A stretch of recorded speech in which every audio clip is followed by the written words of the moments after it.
We are through the single-A matchups. We now take you to 2A. Sectional, number 33 at Lake Station, Edison. Tuesday night, River Forest will play number 3 Wheeler. Wheeler has beaten River Forest twice this year.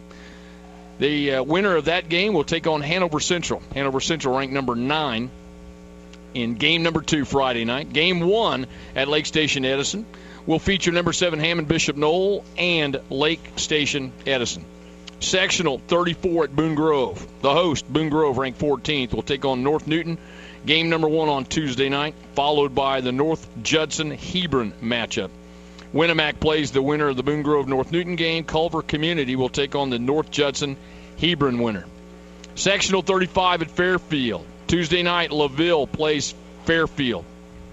The winner of that game will take on number 11 Westview, the second game on Friday night. Game 1 on Friday at Fairfield will feature Bremen and Jimtown. Sectional number 36 at Garrett. The host, Garrett Railroaders, will take on Eastside. Game 1, Tuesday night, as we mentioned. Followed by Prairie Heights and Churubusco in the second game. Fremont will take on the Garrett Eastside winner. Game 1 on Friday. Followed by the Central Noble matchup with the winner of the Prairie Heights Churubusco game. Sectional 37 at Delphi. On Tuesday night, Carroll of Flora will play the host, Delphi. And the winner of that game will play Seeger, the second game on Friday night. Game 1, sectional 37 at Delphi. Fountain Central will play Clinton Central. Sectional number 38 at Bluffton.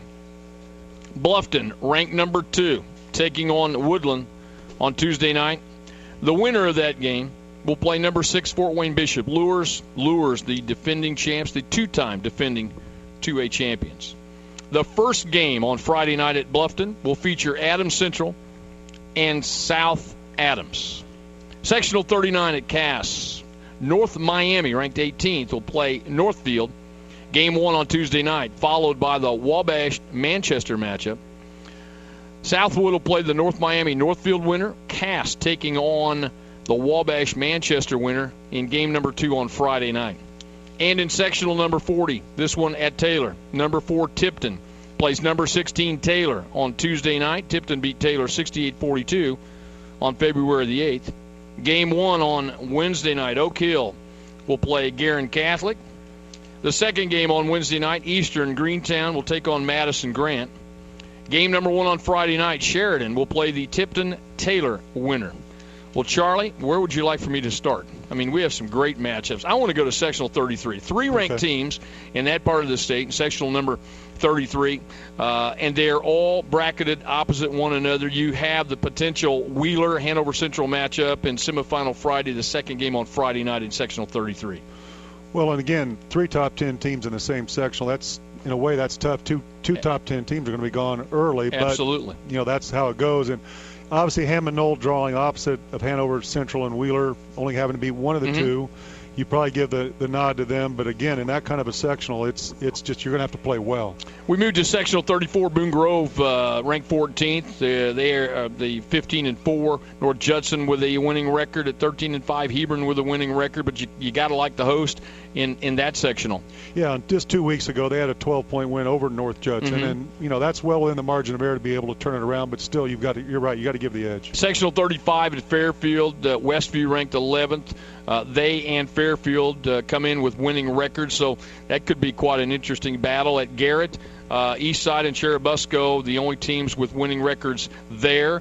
In sectional number 37 at Delphi, a very competitive sectional because right now they're all pretty well bunched in terms of records at this point in the year. And with everybody being right around that 500 mark, give or take a few games, somebody's season's going to be made winning a sectional. Sectional 38, this is a tremendously intriguing sectional because Bluffton, ranked number 2, lost their first game last night to a very good who beat them last night? It was I know they lost last night. That's my job to come up with that. That's your job. No, I don't have I'm supposed to be the expert too, but it's all right. But if they have a matchup with Woodland, and then if they win that, they would be matched up with Fort Wayne Bishop Lures. Lures ranked number 6, record-wise struggling, but they're 2 of the best teams in the northern part of the state, 2 of the best teams in 2A that could potentially see one another on Friday night.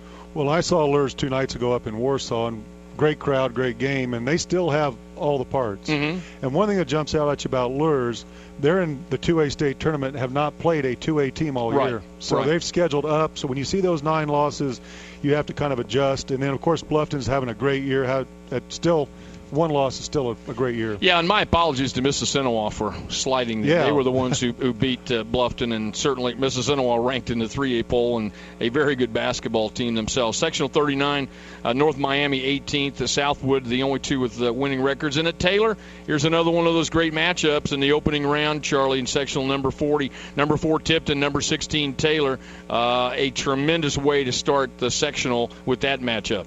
Well, and Tipton, even though they lost Derek Elson, who's playing at IU, doing a great job, they still are pretty well loaded. They have a 7-footer and Ethan Jacobs, who's heading to Ohio University. Right. His basketball is all futures ahead of him. One of the funnest little guards in the state to watch, Greg Dickey. And then Taylor at Jeff Fisher. And one thing that they do, Taylor gets them at home this time. It'll be in Taylor's gym. And even though 2 weeks ago Tipton handled Taylor pretty handily, it's a new game, new day, and it's at Taylor.